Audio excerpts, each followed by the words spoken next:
Radio. 6 Music. You are now entering a parallel universe. And wipe your feet on the way in. Marc Riley, BBC 6 Music.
Such a great tune. That is Faith No More and Midlife Crisis. I'm Marc Riley. No, Bob, no.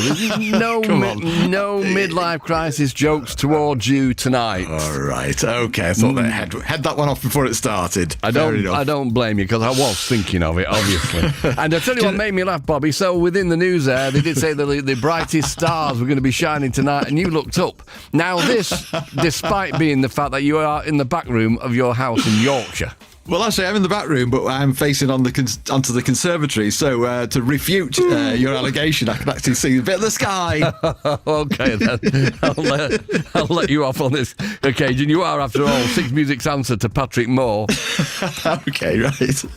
So there you go. I mean, I was going to say, I've even written that down. I'm looking forward to seeing Jupiter and Venus later. Yeah. Probably, at 9 o'clock anyway. Yeah. Big style. But anyway, Faith No More, I have to admit, never massively across Faith No More, but Midlife Crisis is a monster, isn't it? What a tune. They've got so many great tunes, mate, and I was lucky enough to see them with their original singer, Chuck Mosley, and he did the original version of We Care A Lot on that album with Psychedelic Jungle and all that, and they were great, and then he kind of went, he lost the plot a little bit, sadly, did Chuck, and he's no longer with us, and I do remember seeing them playing just before it all fell apart, and he kicked the rest of the band off stage at the International 2 and did a cover version of Luca with a Suzanne Vega wig on.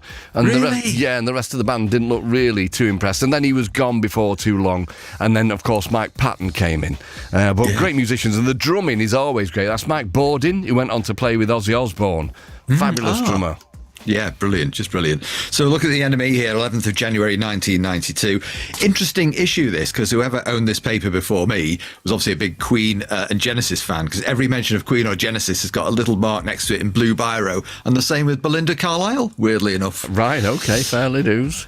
Page 2, news. The Manic Street Preachers have achieved their long-stated ambition of working with the Public Enemy camp. Hank Shockley, a member of Public Enemy's Bomb Squad production team, has remixed the Manic's new single Repeat for their forthcoming Generation Terrorists album. It seems the Shockley connection has put an end to any hope of actually getting down in the studio with Chuck D and Flavor Flav.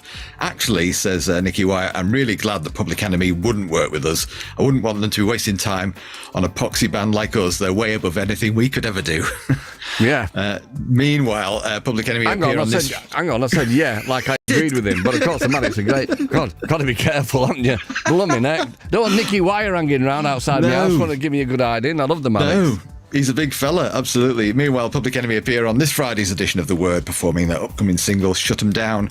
Next to that, the KLF team up with Slash Merchant's Extreme Noise Terror for their next single, which has already been banned by the BBC. It's a new version of last year's 3am Eternal, which Bill Drummond and Jimmy Cauty had hoped to perform on the Christmas Day edition of Top of the Pops. However, the BBC felt that the raucous guitar-heavy rendition of the song was unsuitable for inclusion on the 1991 retrospective show, deeming it unrepresentative of the original hit. Unperturbed, the KLF are making it available now in a limited edition of 1,000 one-sided white label 7-inch singles by mail order only at £2 each plus P&P. So I wonder what price now. I've noticed a few of these knocking about on eBay between sort of 60 and 80 quid. Right, okay, yeah, fairly news. And in the singles reviews page, David Quantick makes it mail order single of the week. In American news, Guns N' Roses bassist Duff McKagan, is it McKagan? I think so. Was invited to visit Harvard Law School after saying in a Rolling Stone interview he'd like to attend the prestigious school. Third-year Harvard student Juan Garcia invited him to tour the school while the band was playing nearby in Worcester. McKagan isn't likely to get a place at the school, though, because he never finished high school, but he did buy some Harvard Law shorts for Axl Rose. Oh, how nice. Oh, I bet he looked a treat in them. Oh, and Bob Dylan's handwritten lyrics for Talking New York fetched a handsome $8,000 at auction at Sotheby's in New York. A 1995 Stratocaster, that would be 1965, I think, owned by Jimi Hendrix, sold for $19,000, and Bill Haley's first electric guitar went for $27,000. I mean, I know this is over 30 years ago, 1992, but they do seem like very cheap prices, even with accounting for inflation. I think, I think the memorabilia thing just went bonkers about 10 years ago, didn't it? And things just went through the roof, and people realised that it's an investment. It is a good investment. I was thinking about this the other day, because there is a Jimi Hendrix guitar in one of the Hard Rock cafes, and in order to hang it up in the cabinet, they put a screw in the neck. Right, and you just think, oh my word, no. Why would you do that? Oh, I know, because I know that on the Dylan front, say for handwritten lyrics, I'm sure Like a Rolling Stone went for like over $1 million a couple of years ago, and Desolation Row maybe last year, I think, for $500,000. Right. Yeah, crazy prices. In the news as well, Andrew Lauder has left Silvertone Records, a label he set up 3 years ago and gave the Stone Roses their first taste of success. Silvertone had mixed fortunes last year. They lost a lengthy court battle to stop the Roses from leaving the label, although an appeal is still pending. There is more on this, but Andrew Lauder, he's got a book out, hasn't he, coming soon, called Happy Trails. Has he? Right, okay. He has. And for people who aren't familiar with him, he was at Liberty, I think, and signed the Bonzos, and then famously he went to United Artists and he signed people like Can and Hawkwind. He kind of changed a lot of those sort of German bands of the late 60s, early 70s, kind of changed the face of, what people could buy over here, Yeah, he was pivotal then. I didn't know that. He was. On the Stone Roses front, it said they're unlikely to issue any new material before the autumn, according to a source. The insider told NME that last year's court case to free themselves from their Silvertone contract has blunted the band's creative edge. Now their second LP will not be out until the end of the year. Anxious to remain anonymous, the insider went on to say that after the court case, the band had some stuff, but they all decided it wasn't really good enough. A summit meeting this month is going to be held between the band, manager Gareth Evans, and their new label Geffen, and it's going to iron out the plan of campaign for 1992, and the band will return to the studio soon to record new material. Obviously, we know this didn't happen quite as quickly, do we? Because was it 94, I think, where the Second Coming came out? Is that right? Okay. Yeah. I mean, they struggled, didn't they? You'd have to say. It's been a weird kind of history of the Stone Roses, hasn't it? If you look at it, from the whole kit and caboodle to them getting back together again and doing those Enormodomes, all the fields that they were doing a couple of years back. Yeah, that's right. Yeah, and I saw a few of those as well, supported by Public Enemy, funnily enough. Anyway, in the charts then, we've got Sugar Cubes. Let's do it.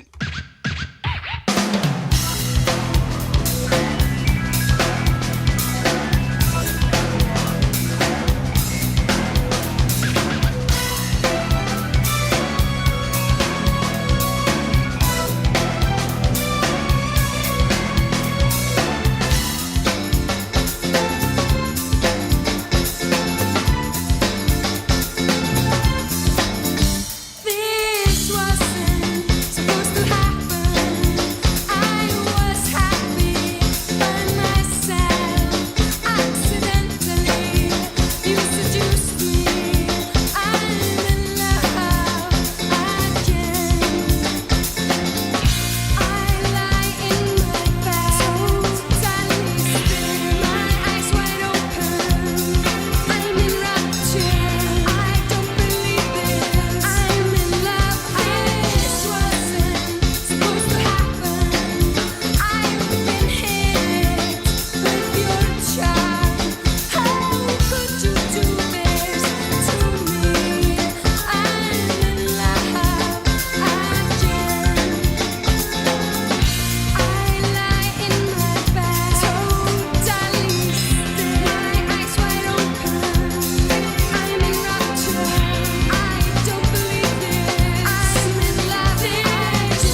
Sugar Cubes and Hit. Mark Riley here, Bob Hughes there.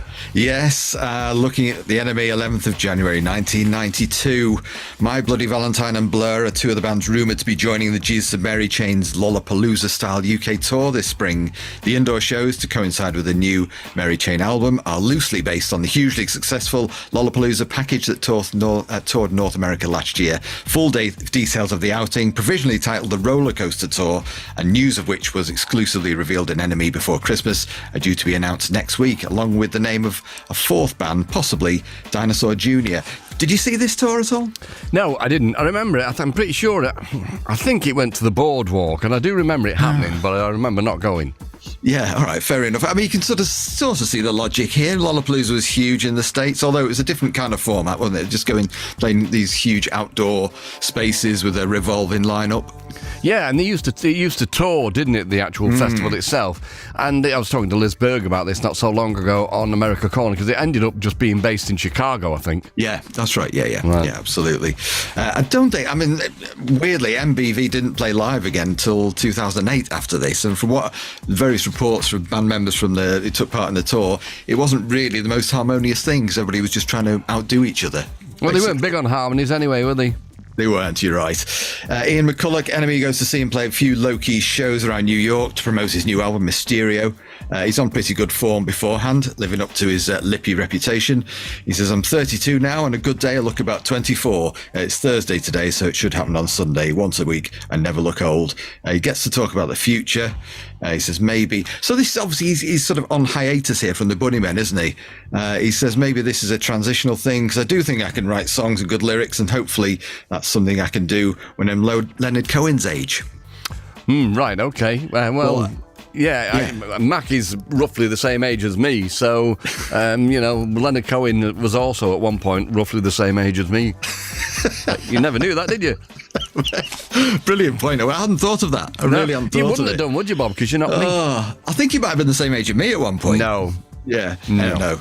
Then there's also, of course, the famous self-advertising. It says Frank Sinatra's the coolest dude that ever walked the planet, followed closely by Lou Reed, Leonard Cohen. Jim Morrison was cool, but he was a bit of a dullard. And of course, there was me, and that's about it, really. No mention of Bowie, of course. Right, okay.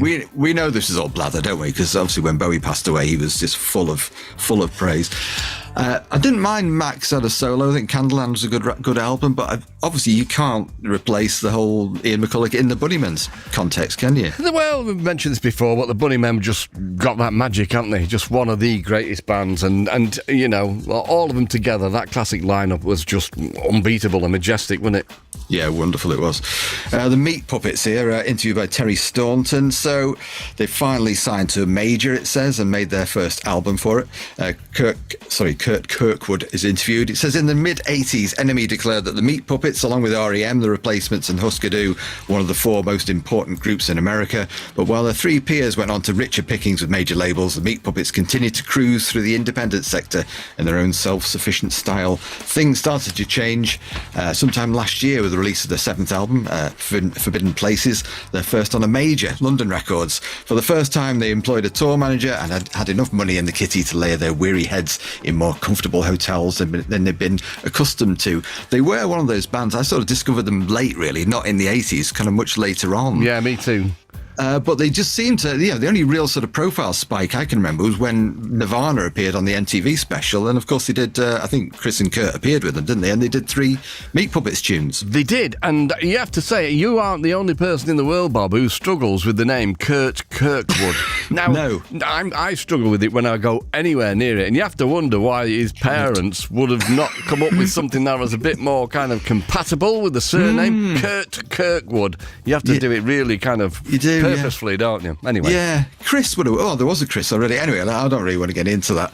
On the album review front, you got Lou Reed's Magic and Loss, reviewed by Edwin Pouncey. He says, after decades of blood, sweat and tears, Reed has emerged victorious into the cold white light of the 90s as a musical innovator of near Dylan-esque stature. In fact, Lou Reed could well be the last truly great American singer-songwriter of his generation. Obviously, there's probably a big pause there for a sort of, and discuss, but I shall continue. It says, only recently, however, a new generation of fans have discovered Reed and his music, many of whom were first attracted by the rave reviews of 1989's New York LP. So this was sort of generally viewed as a bit of the second coming, wasn't it, Lou Reed? But though New York does seem to still split people's opinion. Yeah, I went to the Magic and Lost tour at the Palace Theatre. I went with Hooky. Just name dropping, and it didn't last till the end. I just found it really, really dull actually. And he was also they had signs everywhere saying no talking in between songs and all this kind of stuff. And I just remembered, I wasn't there, but I know for a fact the last time that he had played the Palace Theatre was on the Berlin tour, and he was crawling round on all fours in his leathers, completely off his head. So he'd kind of shifted the goalposts somewhat, really. But I just didn't enjoy it. A lot of people did. Fair enough. Yeah, fair enough. Absolutely. It's sort of basically it pays his respects on the album. I don't know much about it, to be honest. To Warhol, Factory Girl, Rotten Rita, and the songwriting team of Doc Pomus, it could be Pomus, and Mort Schumann, two New Yorkers who are responsible for various 50s and 60s hits. So he did get to know Doc Pomus, didn't he? Because he pays tribute to him in the liner notes, and he became a good mate of his because he used to hold these sort of open workshops in his apartment. Tom Waits would go down, Dr. John would go as well, and then Lou just got matey with him and became friends. Right, okay, fair enough. Very quickly, gigs this week. It's a very, very thin week. Mannix at King George's Hall in Blackburn, Anthrax and Public Enemy at Manchester Apollo, and you've got the Jennifers at the venue in London. Isn't that Supergrass? Yeah. It was, wasn't it? That's it, in short. Yeah. That is it in short. It's a thin week, as I said. Okay, mate. So we're going to go now, aren't we? We're going to slightly shave a little bit off the end of Aphex Twin and Analog Bubble Bath Volume 3. Thanks very much, Bob. Thanks to Mark Plant as well, and to Davey Brewis, Peter Brewis, and Sarah Hayes as well, who played for us tonight. And Gid is next, and we'll see you on Monday night. We've got Warm Dusha live in session. Oh, yes. All right, cheers all. Bye.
BBC Six Music. And shut the door on your way out.